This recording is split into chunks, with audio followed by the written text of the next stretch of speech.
Selamat datang di Investgo Podcast dalam episode ngomongin politik dan ekonomi bersama saya Eros Perwita.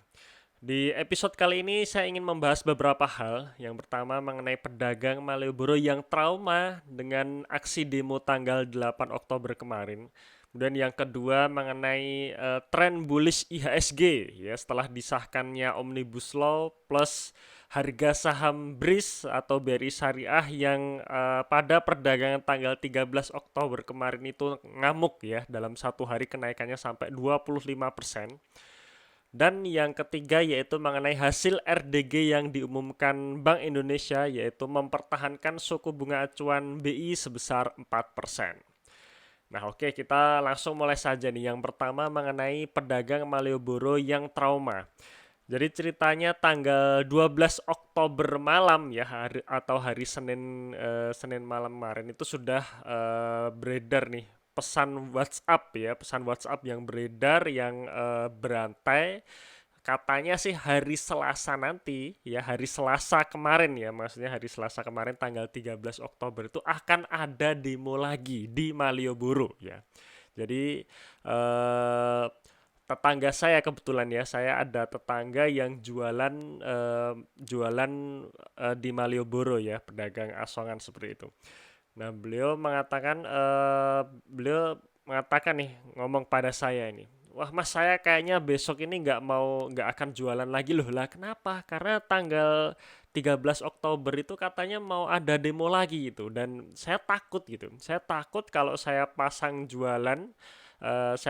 barang-barang saya nanti demo lagi, ricuh lagi, kemudian takut dijarah gitu. Akhirnya bukan hanya menutup kiosnya saja, tapi juga menyimpan barang-barangnya itu ke gudang gitu. Karena saking takutnya akibat demo tanggal 8 Oktober kemarin. Dan padahal setelah ditunggu-tunggu ya sampai sore ternyata tanggal 13 Oktober kemarin tuh nggak jadi demo, nggak ada demo gitu ya. Jadi demonya cuma ada di Jakarta ya. Demo yang juga sempat ricuh kalau saya melihat berita ya.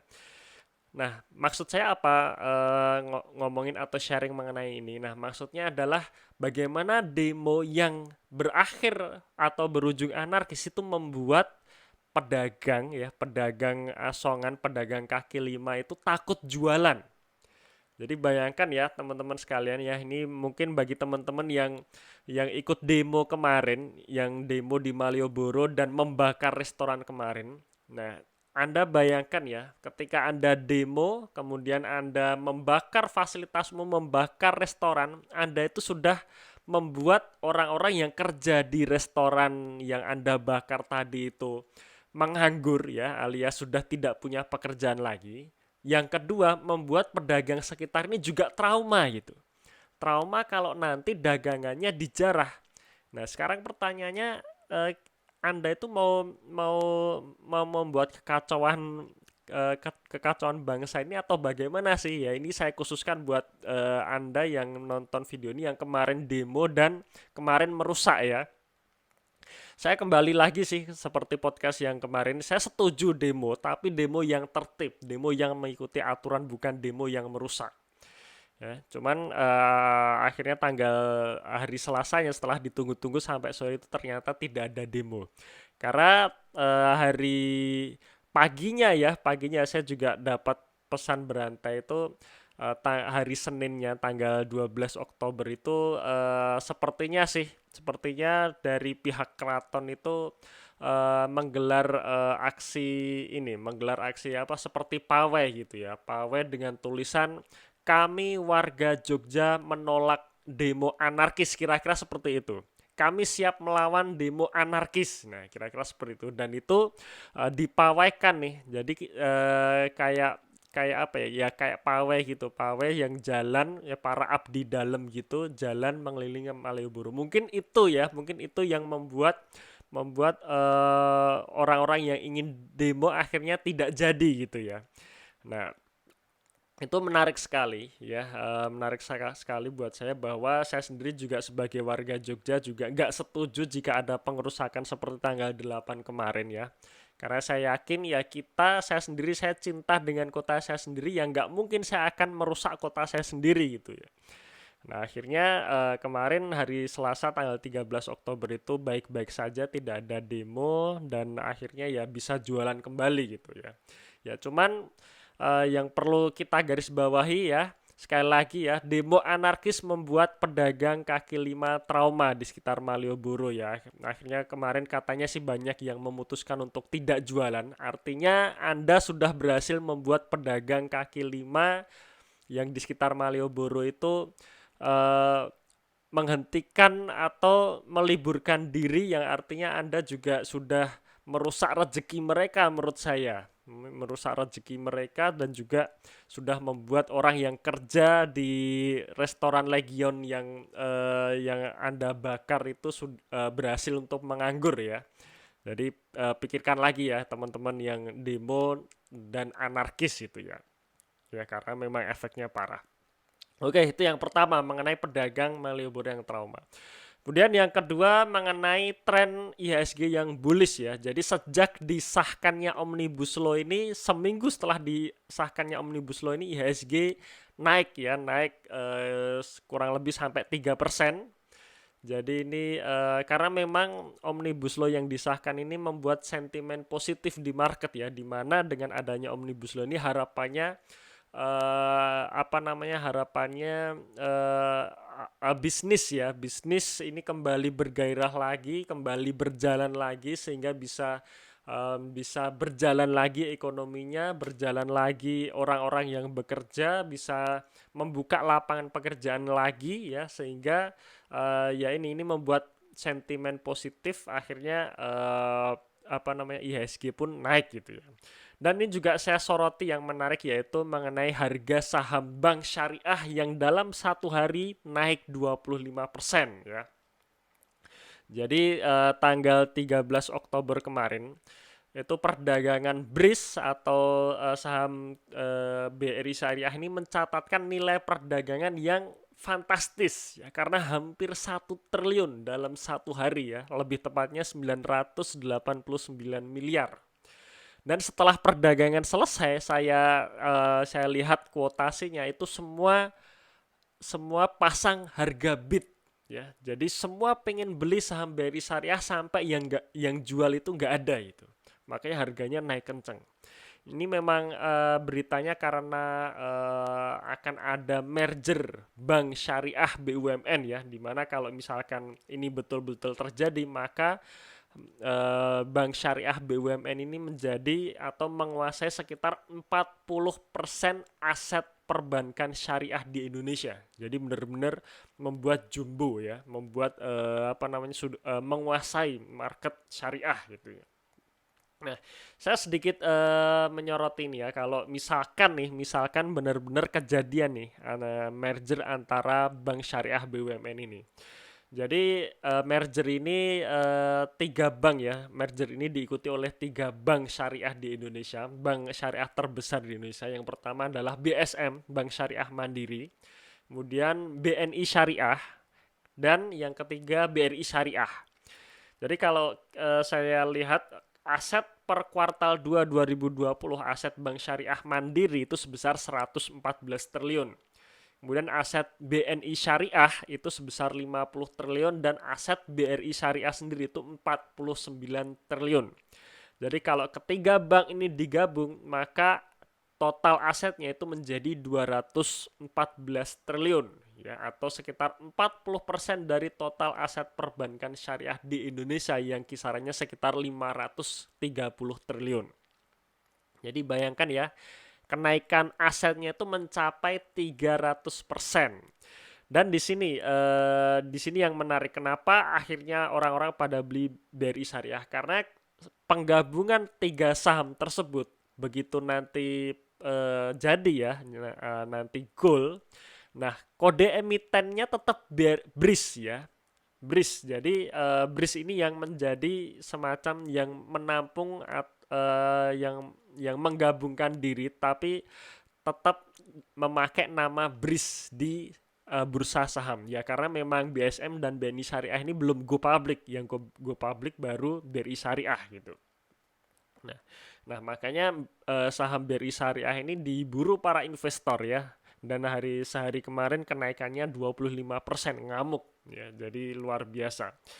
Nah, cuman yang kita perlu soroti adalah eh, merger antara tiga bank syariah ini belum terjadi ya, belum terjadi. Memang sudah menandatangani semacam perjanjian bersyarat atau MOU antara tiga bank ini. Ya, artinya memang ketiga bank ini ya memang sudah ada niatan untuk menggabungkan diri. Tapi keefektifan dari merger ini akan terjadi ya, akan terjadi atau benar-benar terjadi setelah disetujuinya penggabungan ini oleh lembaga-lembaga yang berwenang seperti OJK dan sebagainya. Nah, ini baru akan terjadi ya. Jadi intinya kalau izinnya sudah keluar, baru bisa dilakukan. Ya, baru bisa dilakukan merger ketiga ini. Jadi merger ini masih sifatnya perjanjian penggabungan bersyarat ya. Ini juga sudah disampaikan di press release-nya BRI Syariah ya, dan sudah diupload di situsnya Bursa Efek Indonesia. Jadi memang ini sudah ada niatan gitu. Tinggal kita menunggu prosesnya lancar dan merger ini berlangsung lancar ya. Maka nggak heran nih orang-orang investor pada berburu BRI Syariah ini, karena kenaikan asetnya itu 300% dari 49 triliun menjadi 214 triliun. Ya, maka dengan harga yang kemarin yang di perdagangan kemarin ya ibaratnya sih masih murah. Kenaikan aset 300% berarti seharusnya kira-kira harga sahamnya juga naik 300%, kira-kira seperti itu ya. Jujur saya belum analisa fundamentalnya secara lengkapnya, baik dari ekuitas dan sebagainya. Cuman untuk perkiraan saja sih. Jika pertumbuhannya 300% ya seharusnya harga sahamnya bisa naik di kisaran 300% juga, kira-kira seperti itu. Nah, cuman karena ini belum final ya, belum kejadian sih. Ini ada resiko di sini kalau ternyata merger ini tidak jadi ataupun molornya lama. Ya seperti kita tahu ya, isu merger bank BUMN, 4 bank BUMN ini pun juga wacananya sudah jauh-jauh kemarin gitu ya. Waktu saat Menteri BUMN-nya masih Burini itu sudah digadang-gadang nih 4 bank BUMN akan merger, tapi nyatanya sampai sekarang ya belum kejadian juga gitu. Nah, apakah bank syariah BUMN ini jadi mergernya? Ya, saya juga tidak tahu ya. Tapi memang langkahnya sudah ada nih dengan adanya MOU atau perjanjian penggabungan bersyarat ini. Ya, kita tunggu saja. Bagi saya pribadi, karena saya ini tipe investor konservatif ya, artinya saya ini yang pertama itu mencari aman dulu, yang kedua baru mencari tumbuh ya, karena saya nggak ingin dana investasi saya itu hilang dengan apa namanya rugi tanpa penyebab yang pasti, makanya saya cari aman dulu ya, baru yang kedua tumbuh. Nah, makanya saya sih tidak terlalu berminat ya untuk membeli saham saham BRI Syariah ini. Ya, karena ya memang belum kejadian itu tadi. Nah, itu saja sih alasnya. Cuman bagi teman-teman yang sifatnya ini spekulatif ya, si jiwa tradingnya ini sangat kuat ya, maka bisa dijadikan watchlist juga nih, atau bisa dipertimbangkan nih untuk masuk ke BRI Syariah ini ya. Ya, karena biasanya sih memang para trader-trader ini punya filosofi bagus, punya quote yang ini juga quote yang sangat terkenal ya. Buy at rumor, sell at fact ya. Jadi artinya ketika ini masih terjadi rumor, ya kita beli gitu. Dan begitu ini sudah kejadian, maka memang harga sahamnya memang sudah naik, bakalan naik kalau kejadian. Nah, disitulah baru dijual. Nah, disitu teman-teman bisa take profit ya, atau make money yang sangat besar gitu ya. Buy at rumor, sell at fact ya. Nah, cuman itu bukan style saya ya. Ini kalau teman-teman punya style seperti itu ya monggo silahkan, nggak apa-apa gitu. Cuman kalau saran saya sih jangan langsung full power kalau menurut saya ya, karena itu tadi ya, resikonya masih tinggi. Kenapa? Karena memang dilaksanakannya merger ini ya belum pasti itu belum kejadian walaupun sudah ada niat gitu ya. Jadi kalau saran saya sih jangan langsung full power, jangan langsung katakanlah misalkan 50% portofolio Anda masukkan ke BRIS semua gitu. Kalau menurut saya sih ini terlalu beresiko ya. Tapi sekali lagi ya ini kembali ke Anda masing-masing. Oke, itu mengenai saham BRI Syariah ya atau saham dengan kode emiten BRIS ya. Kemudian yang terakhir mengenai RDG yang diputus tanggal 13 Oktober kemarin. Jadi Bank Indonesia memutuskan untuk mempertahankan suku bunga acuan BI sebesar 4%. Nah, 4% ini juga suku bunga acuan terendah ya, terendah sepanjang masa kalau nggak salah ya. Jadi memang harapannya dengan suku bunga acuan yang rendah ini, maka kredit bank itu juga kecil sehingga bisa mendorong ekonomi, mendorong orang untuk pinjam ke bank gitu ya, pinjam ke bank supaya ekonomi kembali bergairah gitu. Nah, cuman bagi teman-teman nih, teman-teman yang membeli obligasi retail negara ya akhirnya ya yieldnya kecil ya karena obligasi retail negara itu memang instrumen investasi yang aman menurut saya. Jadi saya juga koleksi obligasi retail negara ini aman dan menguntungkan walaupun yieldnya kecil ya. Nah kebetulan obligasi retail negara yang diterbitkan di bulan Oktober ini ORI ya. Ya ORI setelah sukuk retail kemarin uh, bulan ini pemerintah nerbitin ORI dengan yield 5,7%. Ini lebih rendah daripada sukuk retail yang terakhir diterbitkan kemarin yang sebesar 6,05%. Ya. Nah, ini tetap menarik ya walaupun yieldnya rendah tapi tetap menarik karena tetap yieldnya lebih tinggi daripada deposito di bank. Deposito di bank itu sekarang sekitar 4%-an ya. 4%-an kalau ORI 5,7% itu masih bagus ya. Apalagi teman-teman yang sudah memborong sukuk retail kemarin di 6,05 itu lebih bagus. Ya, ini juga bagus. Cuman kalau saya sendiri sih antara ori dan sukuk retail saya biasanya akan pilih sukuk ya. Kenapa saya pilih sukuk? Karena penggunaan uang dari penjualan sukuk ini digunakan untuk sektor produktif ya. Ini yang saya suka. Jadi bukan untuk membiayai total APBN atau membiayai APBN secara keseluruhan. Jadi artinya uang-uang yang terkumpul dari sukuk ini ya digunakan untuk pembangunan infrastruktur, pembangunan sarana dan sebagainya. Jadi bukan untuk gaji para DPR, gaji para ASN, untuk bayar utang maupun untuk subsidi ya. Nah, itu kalau ori ya memang intinya untuk menambal APBN. Jadi semua yang minus ya diambilkan dari ori walaupun itu ya untuk gaji, untuk subsidi ya dan sebagainya. Cuma tetap pilihan tergantung teman-teman sekalian. Tapi kalau teman-teman tanya saya sukanya ori karena ori base project ya, securities base project. Jadi ada project di belakangnya. Jadi bukan hanya untuk menambal APBN saja. Ya, oke. Oke, mungkin itu podcast kali ini ya. Semoga bermanfaat dan sampai jumpa di episode selanjutnya. Salam.